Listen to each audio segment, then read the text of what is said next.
मैंने आपको इस वक्त खाने की ऑफ़र की थी और आपने कहा था कि भूख नहीं है। लहजा बहुत मदबाना लेकिन तल्ख़ था। तब मुझे भूख नहीं लग रही थी, अब लग रही है और मुझे खाली पेट नींद नहीं आ रही। इसने भरभराई हुई आवाज़ में कहा। कबीर को इस पर तरस आ गया। अच्छा मुझे ये बताओ कि इस वक्त खाना कहाँ से लेकर दूँ? काफ़ी रात हो गई है। इतनी रात को सफ़र करना ख़तरे से खाली नहीं है। मेरे ख़्याल से रेस्टोरेंट भी बंद हो चुके होंगे। हरीम की आंखों से मुसलसल आंसू आ रहे थे। एक बात तो बताओ, तुम्हारी आंखों में इतना पानी कहाँ से आ रहा है? कबीर ने इसके आंसुओं को देखते हुए कहा। जब से मुझसे मिली हो मुसलसल रो रही हो। हरीम आंखों में पानी लिए सुर्ख आंखों से इसे को देख रही थी। कबीर का दिल चाहा कि वो इसकी इस डरौनी शक्ल पर मुस्कुरा दे, लेकिन इसने खुद को कंट्रोल किया। अच्छा ठीक है चलो, इसने अपना कोट पहनते हुए कहा। कहाँ? हरीम फिर घबराई। क्लब में। तुम्हें डांस तो आता होगा ना? इसने तंज या शुक कसते हुए कहा। आप ये क्या कह रहे हैं मिस हरीम उस्मान? आपको भूख लगी है तो खाना खिलाने के लिए लेके जाऊंगा ना, किसी पार्टी या डांस क्लब में तो नहीं लेके जाऊंगा। अब चलो, इतनी देर हो गई है, इतनी रात हो गई है। वो हरीम को कार में बिठाकर सड़कों पर लेकर फिर रहा था, शायद कि कोई रेस्टोरेंट नज़र आ जाए। हरीम बगलों में हाथ डाले कबीर के साथ फ्रंट सीट पर बैठी थी। अचानक से कबीर की नज़र रेस्टोरेंट पर पड़ी। इसने ब्रेक लगाई। थैंक गॉड, कोई तो रेस्टोरेंट नज़र आया। वो कार से उतर गया था, लेकिन हरीम कार में ही बैठी रही। जब इसके उतरने के कोई असरात नज़र नहीं आए तो इसने की विंडो की तरफ झाँका। चलो हरीम उतरो। इतनी रात को मैं आपके साथ अंदर रेस्टोरेंट में कैसे जाऊंगी? आप जाएं और खाना ले आएं।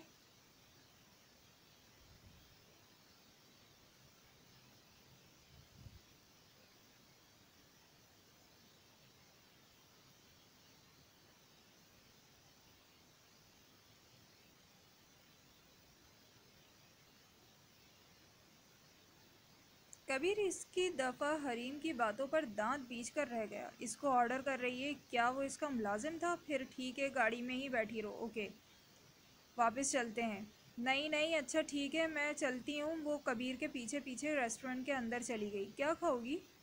कुछ भी, इसने बड़ी मासूमियत से कहा। हरीम मुझे क्या पता कि तुम्हें खाने में क्या अच्छा लगता है। वीटर, मेन्यू में क्या है? वीटर ने इसे मेन्यू कार्ड दिया। ये लो हरीम, देखकर बताओ क्या मंगाऊँ। हरीम मेन्यू कार्ड देखकर हैरान रह गई। यहाँ तो हर चीज़ ही एक्सपेंसिव। हरीम मैडम, मुझे आप बस इतना बता दें कि क्या पसंद करेंगी। इसने तंजिया कहा। आई कैन अफोर्ड, इसने धीमे लहजे में कहा। बिरयानी। वीटर, एक बिरयानी की प्लेट और शामी कबाब, साथ बारबेक्यू भी ले आना, और हाँ, एक ब्लैक टी। इतना सारा खाना? आपको भी भूख लग रही है क्या? हरीम ने हैरान होकर पूछा। नहीं तो फिर मैं इतना सारा खाना कैसे खाऊंगी? हरीम, जितना खाना हो खा लेना, बाकी बचा देना। लेकिन बाबा जानी कहते हैं खाना छोड़ना गुनाह होता है। तो ठीक है, मैं खा लूँगा, लेकिन आप तो मेरा झूठा हुआ कैसे खाएंगे? वो संजीदगी से इससे सवाल कर रही थी और वो इसके हर सवाल पर तिलमिला रहा था।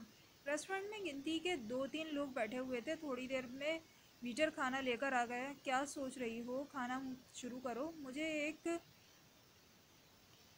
मुझे डर लग रहा है। क्यों? मुझे लग रहा है सारे लोग मुझे देख रहे हैं। सारे लोग? कबीर ने मुस्कुराते हुए कहा। 2-3 लोग तो हैं। ये हरीम तुम्हारा वहम है, कोई भी नहीं देख रहा। दरअसल मैं कभी भी किसी अजनबी के साथ खाना खाने नहीं आई। हरीम, बातें बाद में करना, खाना ठंडा हो रहा है। इसको इसके रवैये से झुंझलाहट हो रही थी। खाना देखकर इसकी आंखों से आंसू झलक पड़े। इसे घर वालों की बहुत याद आ रही थी। वो आसपास बैठे लोगों को ही देख रही थी।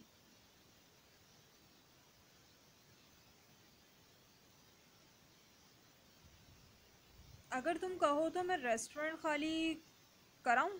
लहजे में फिर तंज था। नहीं, दरअसल किसी अजनबी के साथ बैठकर यहाँ। कबीर ने ठंडी आह भरी और चेयर से टेक लगाकर इसे देखने लगा। इसने अपने हाथ की पुश्त मुंह पर रखी हुई थी और इसे अजीब नमूने को देख रहा था। अगर मुझसे प्रॉब्लम है तो मैं चला जाऊं यहाँ से? नहीं, प्लीज़ खाना खा लो, बहुत ही ख़तरनाक इलाका है, वापस भी जाना है। वो इसकी मिन्नत कर रहा था और इसने आज तक कभी किसी की मिन्नत नहीं की थी। हरीम ने शदीद भूख लगने के बावजूद कुछ नहीं खाया था। इसकी हालत देखकर कबीर ने वो खाना पैक करवा लिया था और जाकर आराम से खा लेगी। कभी टेबल पे मुंह खड़ा हो गया और अचानक इसका पुराना दोस्त रूबरू हुआ जो रेस्टोरेंट में खाना पैक करवा रहा था। वही दोस्त था जिसके बुलाने पर वो यहाँ आए थे और जिसके घर वो ये अपने दोस्तों के साथ ठहरा था। अच्छा, तुम कहाँ इस वक्त क्या कर रहे हो? कबीर ने इससे हैरान होकर पूछा। दरअसल मैं अदील और समीर के लिए खाना लेने आया था। वो दोनों तुम्हारी तेरी वजह से बहुत खफा हो रहे हैं। उन्होंने घर पर भी छोड़कर ऐसा अजाब हुआ है, वापस ही नहीं आया और तू चला गया, पता नहीं वापस नहीं आया। हरीम की तरफ देखते हुए कहा, सुधरे, तुम वही हरकतें कर रहे हो जो बचपन से थी। अरीम की इस मौजूदगी पर शर्म से पानी पानी हो गई और बार बार अपने सर का स्कार्फ सेकंड लगी। ये कौन है, गर्लफ्रेंड है? नहीं यार। हरीम ने गुस्से से कबीर की तरफ देखा और बाहर चली गई। यार वो बाहर क्यों चली गई? मैंने कहा गलत बोल दिया क्या? हाँ तुमने गलत बोल दिया, गलत टाइम पर गलत सवाल कर दिया, मुझे भुगतना पड़ेगा। वो खफा होता हुआ वहाँ से चला गया। रात बहुत हो गई थी, सुबह होते ही जल्दी आना कबीर, तेरे बगैर दिल नहीं लगता। ओके। इसने इसको पीछे से ताकीद की। वो रास्ते हाथ में खाने का शॉपर लेकर वहाँ इसको देखता रहा। हरीम वहाँ से क्यों आ गई हो? इधर रेस्टोरेंट से बाहर निकलते हुए इसकी तरफ मुतवज्जो हुआ जो सड़क के एक तरफ खड़ी थी।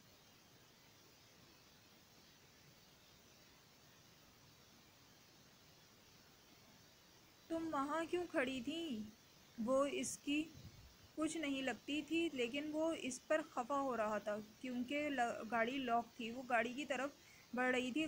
कबीर बार बार पीछे मुड़कर इन्हें लड़कियों की तरफ देख रहा था जो रात के पहर वहाँ खड़ी थी। इस पर हरीम को बहुत गुस्सा आया। तुम जानती हो ना कि इनके साथ तुम खड़ी थी वो किस किस्म की लड़कियां थीं? तुम्हें वहाँ नहीं खड़ा होना चाहिए था। कबीर इसे उखड़ कर बात कर रहा था। तो क्या हो गया, मुझसे ऐसे क्यों बात कर रहे हैं? वो गर्ल्स ही तो हैं। गाड़ी ने आपने लॉक की थी और मैं कहाँ खड़ी हूँ? मुझे यहाँ से डर लग रहा था, इसलिए मैं वहाँ जाके खड़ी हो गई। हरीम, तुम जानती हो वो किस किस्म की गर्ल्स थी? जिस तरह की भी गर्ल्स हों वो वैसे भी गर्ल्स थी। हरीम बगलों में हाथ डाले इसकी बातों का जवाब दे रही थी। बहरहाल हरीम, तुमसे कोई बहस करे इस अब चलो गाड़ी में बैठो। बर्फ़बारी शुरू होने वाली है। रोटी के रुई के गालों की तरह वो ज़मीन पर गिर रही थी।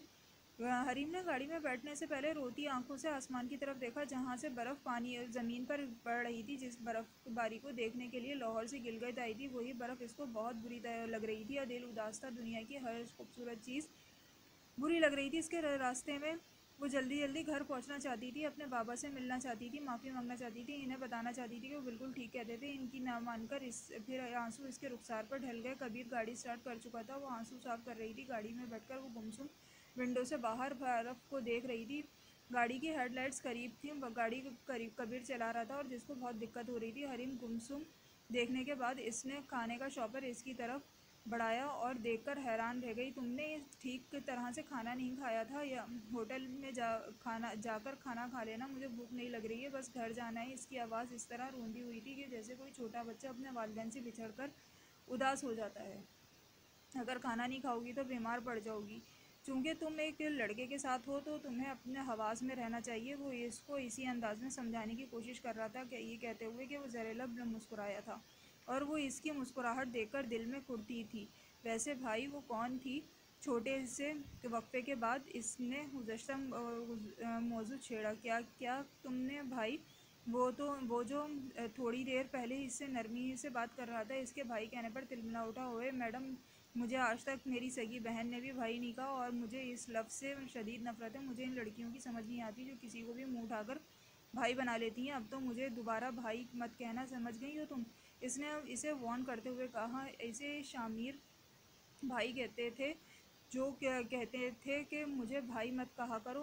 और ये साहब, इसने दिली दिल में सोचा अब क्या सोचेंगी वो। ड्राइव करते हुए इससे मुखातिब हुआ। कुछ नहीं, इसने कब की जाहिर कर होने का कहा। इसका ये लहजा अच्छा नहीं लगा था। अच्छा, अब बताओ तुम क्या पूछ रही थी? मुझे कुछ नहीं पूछना। वो मुंह बसूरे विंडो से बाहर देखने लगी। इसका ये रवैया बता रहा था कि इससे कोई बात करना ही नहीं चाहती। अच्छा अब ये बता दो, वैसे मुझे ये नखरे करने वाली लड़कियां बिल्कुल नहीं पसंद। एक बार सख्त लहजे में बात किया कर लो, फिर मनाने में घंटों ज़ाया कर दो। और सामने से एक नज़र आती हरीम की तरफ देख कर बार कर रहा था। मैं नखरे नहीं कर रही हूँ, बस ये पूछ रही थी कि वो गर्ल्स जो वहाँ पर फुटपाथ पर खड़ी थी वो कौन थी? इतने तैयार होकर क्यों खड़ी थी? लहजे में इंतहाई तलखी थी। इसके लहजे में तलखी ख़त्म करने के लिए वो अपने दोस्ताना लहजा करना चाह रहा था। वैसे हरीम, तुम्हें क्या लगता है? मुझे लगता है वो टैक्सी का इंतज़ार कर रही थी और किसी फंक्शन में जाने के लिए खड़ी थी। हरीम ने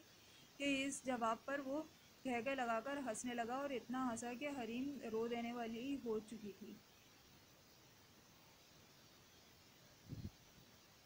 तुम कितनी मासूम हो हरीम, इसने इसकी तरफ नज़र दौड़ाते हुए कहा। आप इतना हंस क्यों रहे हैं? मैंने इससे क्या कह दिया है? मुझे कुछ नहीं पूछना, लेकिन आपने मुझे फोर्स किया था तो आवाज़ से इसकी भरभराई हुई थी। कुछ नहीं, बस ऐसे ही। स्ट्रिंग बेल पर हाथ रखते हुए इसको मैंने मुस्कुराकर देखा। सच बताएं, आप क्यों हंस रहे थे? क्या मैंने कोई गलत जवाब दिया है? नहीं हरीम, दरअसल तुम्हारे वालिदैन ने तुम्हारी परवरिश बहुत अच्छे माहौल में की है। आपको कैसे पता चला? इसने बहुत हैरान होकर पूछा।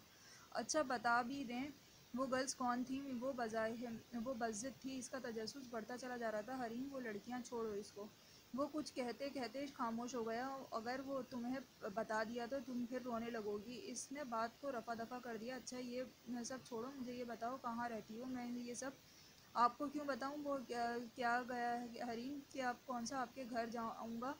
इसने खफगी से होते हुए कहा। मैं लाहौर में रहती हूँ। कबीर के चेहरे पर खफगी देखते हुए इसने थोड़े से वक्फे के बाद बताया। तुम लाहौर में किस जगह रहती हो? Model town. और आप? मैं भी लाहौर डिफेंस में रहता हूँ। इसके डैशिंग बोर्ड पर पड़े सिगरेट को उठाकर इसने सुलगाते हुए कहा। इसके सिगरेट सुलगाने पर इसका कर्च लगाया। सिगरेट का कर्च लगाते लगाते इसकी नज़र हरीम पर बड़ी, जो बामुश्किल सांस ले रही थी। इसने फ़ौरन गाड़ी को ब्रेक लगाई। हरीम, क्या हुआ तुम्हें? इसने सांस से उखड़ने लगी। हरीम, हरीम क्या हुआ तुम्हें?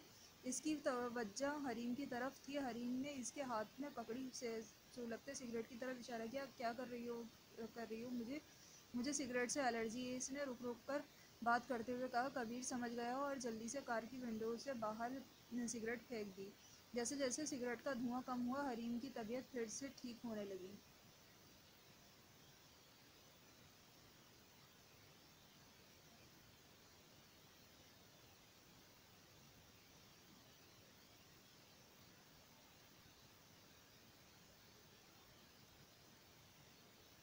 थैंक गॉड, मुझे लगा कि तुम तो गई हैं। एक लम्हे के लिए मुझे लगा कि तुमने खाने में कुछ जहर मिला दिया होगा और तुम्हारा कत्ल हो मेरे सर हो जाएगा। तुम्हारी लाश मेरी गाड़ी में होती तो गिलगित की पुलिस मुझे पकड़ लेती। इसने बढ़ते बढ़ते कुछ सोच लिया था। ओ अब ठीक है? कबीर ने ठंडी आह भरते हुए पूछा। हाँ मैं ठीक हूँ। इसने गाड़ी की सीट की पुश्त से टेक लगाया। मुझे बचपन से सिगरेट से एलर्जी है। तो तुम्हें बताओ ना, तो बताना तो चाहिए था। वो मैं ज़रूरी नहीं समझा। अच्छा है, अगर तुम्हें कुछ हो जाता और तुम्हें कत्ल का इल्ज़ाम मेरे सर आ जाता। खैर अब तो ऐसी कोई कुछ नहीं हुआ ना? हरीम ने इसे टकासा जवाब दिया। अब कार ड्राइव कर रहे हैं। इसने अफसार में सहलाया। इतने में दो लोग बाइक पर तेज़ी से आए और इसको घेर लिया। चल चल बाहर निकल जल्दी, हाथ ऊपर।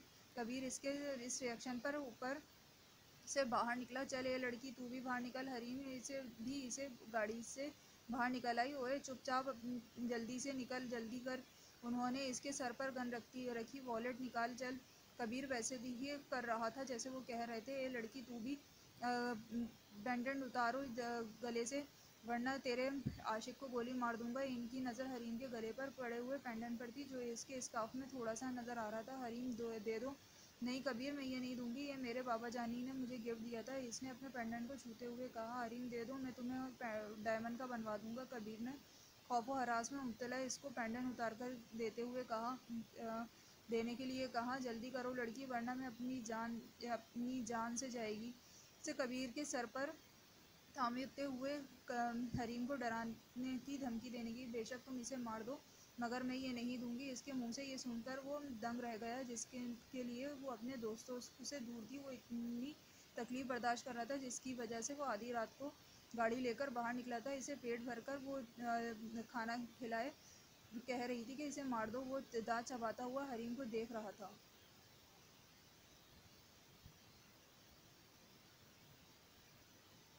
हरीम, कुछ भी बोले जा रही हो? दे दो ना।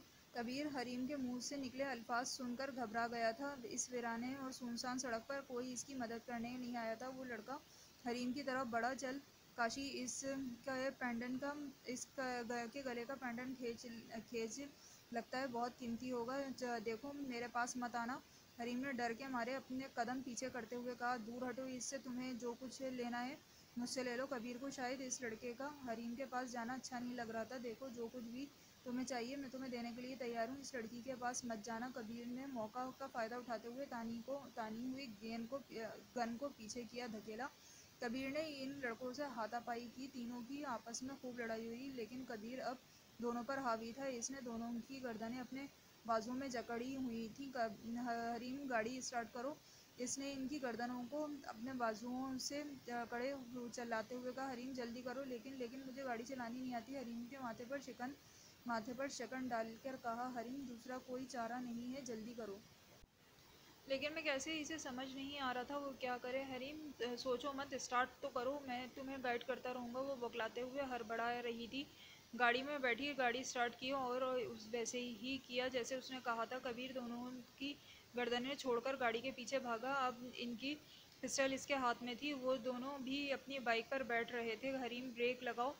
गाड़ी कबीर की गाड़ी के पीछे भागते भागते इसे ब्रेक लगाने के लिए कहा। कहाँ से, वो गाड़ी में आसपास देख रही थी। हरीम, नीचे देखो। इस दौरान इसे पीछे बाइक पर आते हुए वो लड़के नजर आए। इसने भागते भागते ही इन पर गोली चलाई। इनकी बाइक फिसल गई थी और वो नीचे गिर पड़े थे। इनको ऐसे देखकर वो निहाल हुआ था, लेकिन हरीम गाड़ी जिग जिग चला रही थी। कबीर, मुझे कुछ समझ नहीं आ रहा।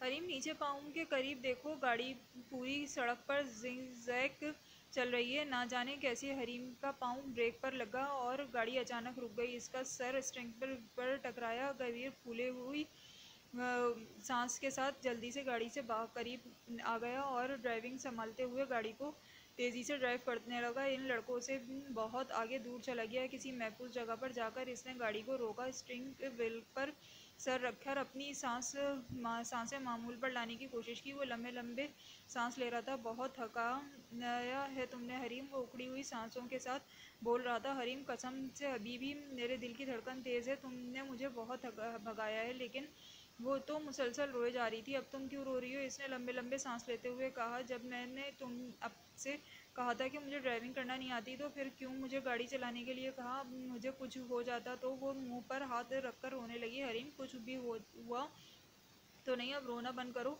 रोना तो मुझे भी चाहिए, जो मार खाने के बावजूद इतनी तेज़ी से भागता, या तुम्हें कुछ ना हो जाए। अभी तक मेरी सांसें फूली हुई हैं, लेकिन ये कोई बात नहीं सुन रही थी और रोए जा रही थी। अब रोना बंद करो, खफा हो रहा था। अगर मेरा एक्सीडेंट हो जाता है, इसने फिर भरभराई हुई आवाज़ में कहा। हरीम, तुम खामोखा इस बारे में सोच रही हो, सोच के परेशान हो रही हो। हुआ तो कुछ नहीं ना। अल्लाह का शुक्र करो कि गाड़ी की स्पीड इतनी तेज़ नहीं थी। अगर मैंने तुम्हें गाइड ना किया होता तो हो सकता था बाकी एक्सीडेंट हो जाता। वैसे हरीम, ये हमारी खुशकिस्मती थी कि सड़क पर ट्रैफिक नहीं थी, वरना तुम तो जाती, साथ साथ मेरी भी इतनी महंगी गाड़ी और हाथ से चली जाती। थैंक गॉड सब कुछ ठीक था। इसने स्टीयरिंग व्हील पर सर रखकर ठंडी आह भरते हुए कहा। अच्छा, आपको अपनी गाड़ी की पड़ी है, ये जो मेरी करोड़ों की जान, आपको इसकी परवाह नहीं है। इसका लहजा घुंघरू था। अच्छा, ओह, करोड़ों की जान, तुम्हें कब से ऐसी खुशफहमी हो गई हरीम?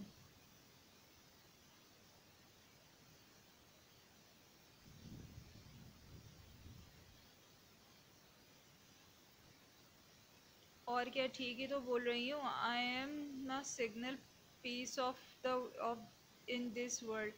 वैसे हरीम, तुम सही कह रही हो, वाकई सिग्नल पीस हो। ये मासूमियत, ये शोखी, इसने दिल में सोचा अब कहाँ खो गई हैं, जल्दी चलाएं, इसने से पहले कि कोई और हादसा पेश आ जाए। वो इसको हुक्म दे रही थी। Okay okay. वैसे हरीम, तुम बहुत खुदगर्ज हो। तुमने मुझे मारने की धमकी दे दी थी और तुमने ये कहा कि मार डालो।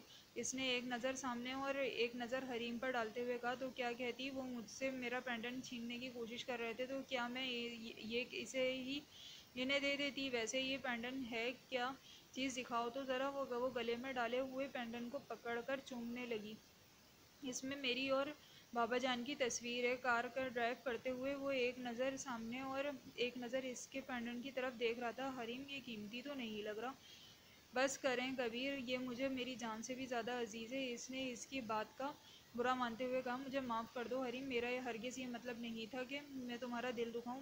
मैं तुम्हारा शुक्रिया अदा करना चाहता हूँ। इसने इसके चेहरे के तासुरात बदलने की कोशिश की, जो मुंह बसूरे बैठी हुई थी। कैसा, किस बात का शुक्रिया? इसने मुंह बसूरते हुए कहा, तुम्हारी वजह से मेरा कार बच गई। अगर तुम ना होती तो आज हम इस ठंडी सर्दी में सड़क पर पैदल चल रहे होते। प्लीज़ तेज़ चलाएं गाड़ी। इसने थोड़े हाथों को आपस में रगड़ते हुए कहा, तेज़ कैसे चलाऊं हरीम, इतनी धुंध में रास्ता सही नज़र नहीं आ रहा। तो हरीम ने हाथों को आपस में रगड़कर खुद को गरमाने की कोशिश की। कबीर एक हाथ स्टियरिंग व्हील पर और दूसरा हाथ से अपने जैकेट उतारने की कोशिश कर रहा था। ये क्या कर रहे हैं? वो इसके इस एक्शन पर हैरान हुई थी।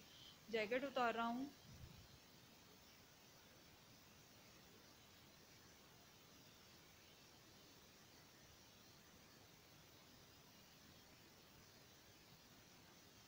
तो क्या आपको गर्मी लग रही है? नहीं तो फिर ये लो, ये पहन लो।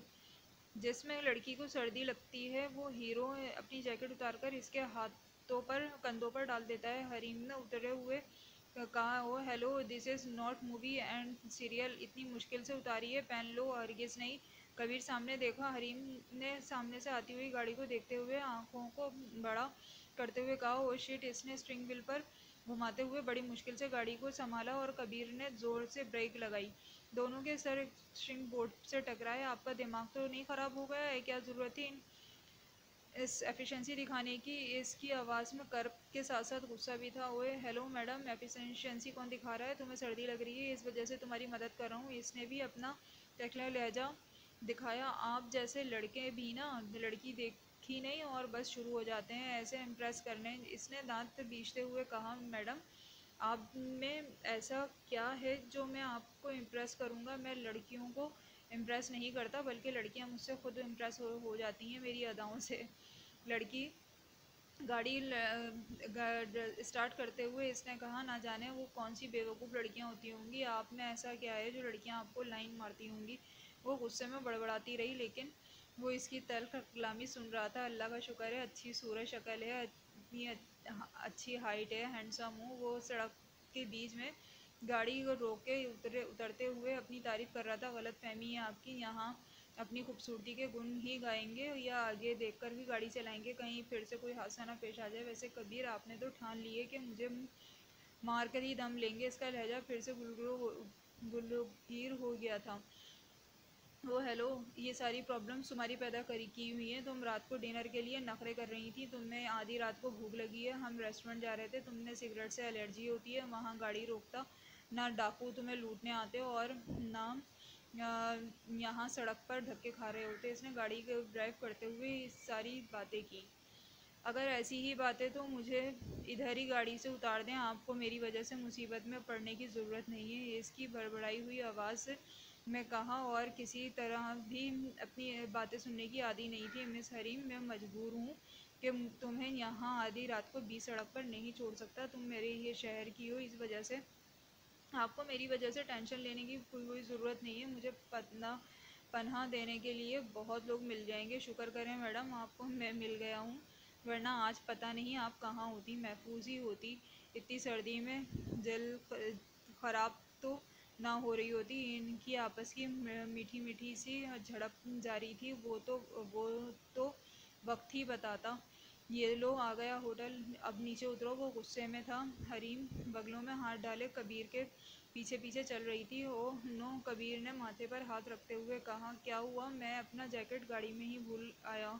तुम चलो, मैं वो लेकर आता हूँ। हरीम करवट लिए कंबल ओढ़े बेड पर लेटी थी। अचानक दरवाज़ा बंद होने की खड़क सुनकर घबराकर उठ बैठी। आपने दरवाज़ा क्यों बंद किया? वो घबरा गई थी। क्या मतलब? कबीर ने सोफे की तरफ रुख करते हुए कहा, मतलब हमारे बारे में लोग क्या सोचेंगे? हरीम, यहाँ किसी के पास इतना वक्त नहीं है कि वो अपनी मसरूफ़ ज़िंदगी से वक्त निकाल कर हम किसी के बारे में सोचे। जस्ट रिलैक्स हरीम, सो जाओ, 3:30 बज रहे हैं। कबीर जूतों समेत सोफे पर टेक लगाकर बैठ गया और हाथों में पकड़ी बोतल पीने लगा। इसे बहुत सर्दी लग रही थी। ये क्या है कबीर? हरीम ने इसे बोतल की तरफ इशारा किया। विस्की। क्या मतलब? विस्की का क्या बताएं? ये क्या पी रहे हैं? इस बोतल को देखकर वो घबरा रही थी। हरीम, तुम्हारा मतलब की बात नहीं है। वो इसे घूंट हलक में उतार रहा था।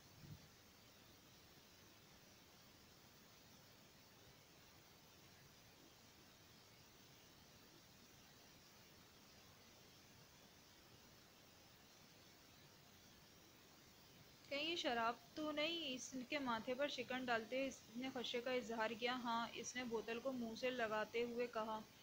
क्या आप शराब पी रहे हैं एक लड़की के सामने? आपको शर्म नहीं आती? वो बेड से उतरकर इसके सामने खड़ी हो गई। हरीम ने की हैरत से अपनी आंखें खोलते हुए कहा, इसमें शर्म की क्या बात है? तुम्हें थोड़ी पिला रहा हूँ। हरीम इसकी बात सुनकर वहाँ से बाहर जाने लगी थी। इसने बहस नहीं करना चाहिए थी जब इसने इसको रोका। कहाँ जा रही हो? बाहर। इसने कमरे का दरवाज़ा खोलते हुए सपट लहजे में कहा। मगर क्यों? वो फिर से हैरान हुआ था। आप ड्रिंक कर रहे हैं, मैं इसलिए मैं इस कमरे में मज़ीद नहीं रह सकती। क्या आप तुम्हें इससे भी एलर्जी है? इसने बोतल की तरफ इशारा करते हुए कहा। नहीं तो फिर? कभी नशे में इंसान को अपने होश में नहीं रहता, वो अच्छे और बुरे की तमीज़ खो बैठता है। इसलिए मैं आपके साथ इस कमरे में नहीं रह सकती। आप बैठकर शराब पिए। अरे सुनो तो, नहीं पीऊँगा अगर तुम आकर लेट जाओ। दरवाज़ा खोलकर बाहर जाने लगी, लेकिन कबीर ने इसे बाहर जाने से मना किया। प्रॉमिस? हाँ प्रॉमिस। जाओ अंदर। हरीम ने अंदर आकर दरवाज़ा बंद कर दिया। वैसे हरीम होश इनके गुम हो जाते हैं जो फर्स्ट या सेकंड टाइम पीते हैं, लेकिन मैं तो इसका आदी हूँ। इसने बोतल को साइड पर टेबल पर रखते हुए कहा। तो ठीक है, आप ड्रिंक कर लें, मैंने कब मना किया है? मैं बाहर जाकर अपना बाकी वक्त गुजार लूँगी। अरे बैठो, ये बार बार बाहर जाने का क्यों बात कर रही हो? पता भी है बाहर कितनी सर्दी है। अच्छा अब सो जाओ प्लीज़। एक अनजान शख्स के सामने इसका बेड पर लेटने को दिल नहीं मान रहा था, इसलिए इसके कहने पर वो बेड से टैग लगाकर सहमी हुई बैठी थी। आपको बुरा ना लगे तो आपसे एक बात पूछूं? इसका वक्त नहीं गुजर रहा था, इसलिए इसने सोचा कि वो इससे बात करके अपना वक्त गुजार ले।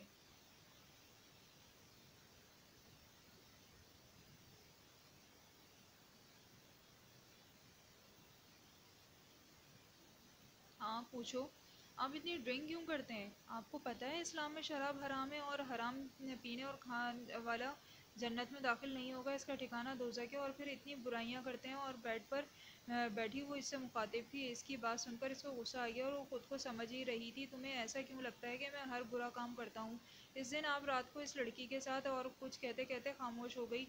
अल्लाह आपसे कितना नाराज़ी हुआ होगा। और इसने बातों में बातों से इरिटेट हो रहा था। हरीम तुम्हें क्या लगता है कि तुम पारसा हो? तुम क्या खुद को नेक और पारसा जितनी समझती हो? हरीम की बातों का जवाब में इसे चढ़ते हुए कहा। हरीम की बातें कहीं ना कहीं बहुत बुरी थी। मैंने तो ऐसा कुछ नहीं कहा। मैं तो दुनिया की कोई भी जानता कि जन्नत में जाना है या दोजख में।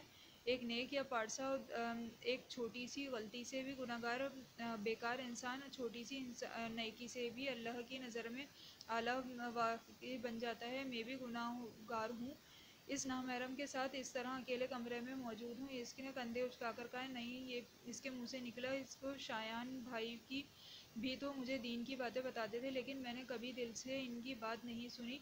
इसकी बातों में ऐसी क्या बाखासी? आप क्या सोच रहे हैं? कुछ भी तो नहीं इस्लाम के बारे में। इसका मतलब है कि आप बात सुन रहे हैं इसने, लेकिन आप मुझे कुछ नहीं बताना। कबीर का इजहार करते हुए करवट ले ली। ओके। कबीर ने इसे ज़्यादा तंग न किया और सोफे पर सो गया। इसके यही काफ़ी था कि आंखों से आंसू बहना बंद हो गए थे। हरीम करवट लेकर लेटी हुई थी। वो सोने की कोशिश कर रही थी, इसे नींद नहीं आ रही थी। जब अजनबी मौजूद हो तो लेटने को जी नहीं करता। इसकी आंखों से आंसू झलक रहे थे। वो अपने होठों को बीचे, अपने होठों को दांतों में दबाए। अब मज़ीद इसको अपनी सिसकियों की आवाज़ से तंग नहीं करना चाहती थी। वो मुंह पर कंबल ओढ़े मुसलसल आह जरी करती जा रही थी। अचानक इसके कानों में अजान की आवाज़ गूंजी। इसने अपनी उंगलियों से रुखसार पर ढलते हुए आंसू साफ किए और वजू करके नमाज पढ़ने लगी।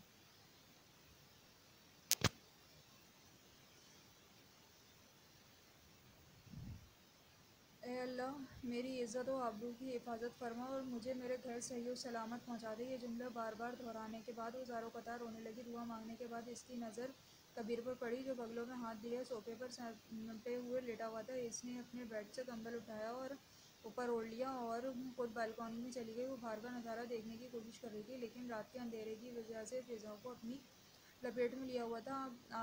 आलूद बादलों से अटा हुआ था। सुर्ख मईल आसमान को चीरती बाहर की तरफ कोशिश कर रही थी। उफ़क़ पर सुर्खी को बहुत खूबसूरत दिखाई दे रहा था। सफ़ेद पोश पहाड़ों पर पड़ने लगी थी बर्फ़। सूरज की किरणों ने आकर आलूद बादलों की जारादारी ख़त्म कर दी थी।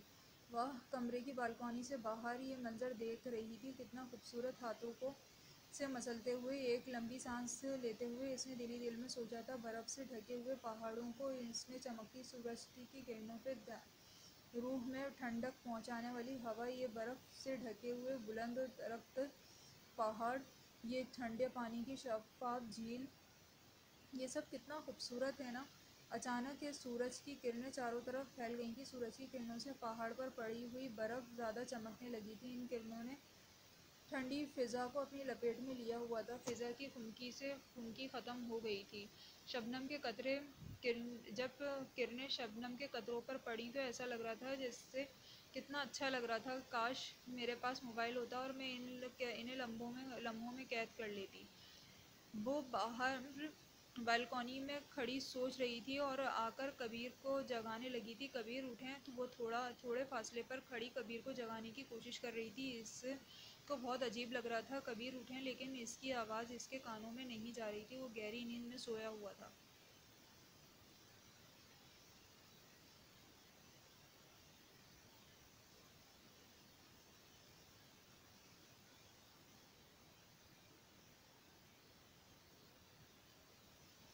कैसे उठाऊं इसे? इसने बाजुओं को झंझोड़ा। नहीं नहीं, मैं ऐसे कैसे कर सकती हूँ? एक अजनबी को इस तरह जगाना मुनासिब नहीं है। हरीम के दिमाग में वही जगाने का ख़ास तरीका आया था जिससे वो असद को जो सुबह उठने के लिए जगाया करती थी। वो कबीर के साथ ऐसा बिल्कुल नहीं कर सकती थी। नहीं नहीं, इसको फिर से दिमाग को झटका। फिर कैसे उठाऊं? इसने मुंह में उंगली दबाते हुए सोचा। कबीर उठे। वो बुलंद आवाज़ में पुकार रही थी, कबीर कबीर, लेकिन वो गहरी नींद सोया था। या अल्लाह, कैसे जगाऊं? सुबह के 8:30 बज रहे हैं। वो इधर उधर देखने लगी, कोई ऐसा ज़रिया तलाश कर रही थी जब अचानक इसकी नज़र सर टेबल पर पड़े जग पर पड़ी। इसने पानी का गिलास इसमें डाला, पानी गिलास में डाला और पानी को कबीर के ऊपर उंडेलने लगी। लेकिन ऐसा करने से पहले ही एक बार फिर सोचा, अगर ये बुरा मान गए तो। इसने मुंह में उंगली दबाते हुए कहा, लेकिन जगाना तो है इससे। ने बगैर सोचे समझे इसके मुंह पर पानी का गिलास डाल दिया। कबीर सिपकी लेता हुआ उठ बैठा और अपने मुंह पर पानी साफ किया। इसके ऊपर ऊंची आवाज़ में चिल्ला रहा था। इसको गुस्सा हरीम पर आ रहा था कि इसकी जगह कोई और होता तो वो इसको थप्पड़ रसीद कर देता, लेकिन इसने अपने दांत पीछे और गुस्से में, ओ गॉड, ये क्या मुसीबत है? मेरे पास कपड़े भी नहीं है। कबीर दांत पीसता हुआ गुस्से में इसकी तरफ देख रहा था। कबीर का गुस्सा देखकर हरीम सहमी हुई इससे नज़रें चुराती हुई इसके सामने खड़ी थी। मुझ पर पानी क्यों डाला? वो इस पर चिल्लाते हुए पूछ रहा था। आप उठ नहीं रहे थे, इसने धीमी आवाज़ में कहा। आंसू फिर से इससे की आंखों में बढ़ रहे थे। मुझे जगाने का कोई और तरीका नहीं है, इसने इस अंदाज से चिल्लाते हुए कहा। हरीम एक लम्हे के लिए डर गई। इसे लगा कि शायद कबीर इसके मुंह पे थप्पड़ रसीद ना कर दें। मैंने आपको जगाने की कोशिश की, आपको बहुत आवाज़ें दी, लेकिन आप टस से मस नहीं हो रहे थे। इसकी आवाज़ रोंदी हुई थी।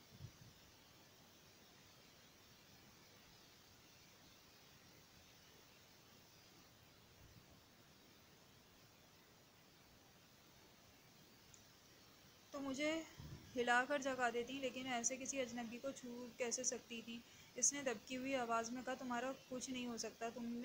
इसने माथे पर हाथ रखते हुए झुंझलाते हुए कहा। मोबाइल ना क्रेडिट कार्ड। वो सर पकड़ के बैठ गया। हरीम अपनी गलती पे परेशान हो गई थी। सॉरी, इसने डरते हुए। तुम्हारी सॉरी से क्या होगा? कुछ ठीक हो जाएगा। पता नहीं वो कौन सी मनुष्य घड़ी थी जब तुम मेरी गाड़ी से टकराई। वो गुस्से से आग बगोला होकर बाहर निकल गया। रिसेप्शन पर जाकर इसने समीर को बार बार कॉल की, लेकिन वो फ़ोन नहीं उठा रहा था। एक तो वो हरीम की वजह से गुस्से में था, और आप समीर की इस कॉल के ना उठाने की वजह से वो दांत पीसता हुआ ये बार बार फ़ोन कर रहा था। और आखिरकार इसने कॉल उठा ली। हेलो समीर, कबीर, तुम रात भर कहाँ रहे? कोई मैसेज और ना फ़ोन ना। ये तो बताओ, ये तेरा नंबर तो नहीं है, बन जा रहा है तो ठीक तो है ना? साथ रात को एक लड़की थी। इसने आंखें बंद करके बेड पर लेटे लेटे इसकी बात सुनने से पहले ऐसा है क्या हर लड़की तुझ पे फिदा होती है? इसने आंखें बंद करते हुए चेहरे पर मुस्कुराहट लिए इससे बात की। वो इसकी हर बात पर दांत पीसता रहा। देख समीर, मेरा दिमाग मत खा, मैं पहले ही बहुत परेशान हूँ। फजूल बातें मत कर, मुझे परेशान ना कर। मेरी बात सुन, मुझे यहाँ कुछ पैसे और तेरा मोबाइल चाहिए। मैं यहाँ सरीना होटल में हूँ, तू बस जल्दी आ और मेरे लिए कुछ कपड़े भी लेते आना। अच्छा, ओके, बाय। तक लहजे में बोलता हुआ इसने फ़ोन बंद कर दिया। पहुँच गए रिसेप्शन पर। इसके कमरे का पता करवा के वो इसके कमरे तक होटल में आया। दोनों थोड़ी देर कबीर कबीर आदिल और समीर दोनों कबीर को आवाज़ें लगाते थे। कमरे में दाखिल हुए। कबीर वॉश बाथरूम में था और हरीम कमरे की बालकनी से झांक रही थी। समीर को इसे देखकर विकसित करता कमरे में दाखिल हुआ। सुनते ही इसकी नज़र एक 6 फुट के कद वाले शख्स पर पड़ी, जो पैंट की जेब में हाथ डालते हुए इसकी शर्ट के ऊपर इसके 2 बटन खुले हुए थे, जिसमें से मोटी चैन वाली सिल्वर कलर की चैन नज़र आ रही थी। तो आप हैं मैडम? समीर ऊपर नीचे तक देखता हुआ, इसने मेरे दोस्त को एक ही मुलाकात में अपना दीवाना बना लिया है। इस तरह से देखना हरीम को इरिटेट कर रहा था। हमसे क्यों नज़रें चुरा रही हैं? हमारी तरफ देखें तो ज़रा। हरीम इनकी बातें सुनकर परेशानी के आलम में बाहर जाने लगी थी, लेकिन समीर ने इसका रास्ता रोक लिया। अरे सुनो तो, हम कबीर से ज़्यादा खूबसूरत हैं। हरीम घबराहट के मारे बाहर जाने की कोशिश कर रही थी, लेकिन समीर इसका रास्ता फिर से रोकने की कोशिश कर रहा था। कहानी अभी जारी है। चैनल को सब्सक्राइब करना ना भूलिएगा। वीडियो को शेयर करें और लाइक करें।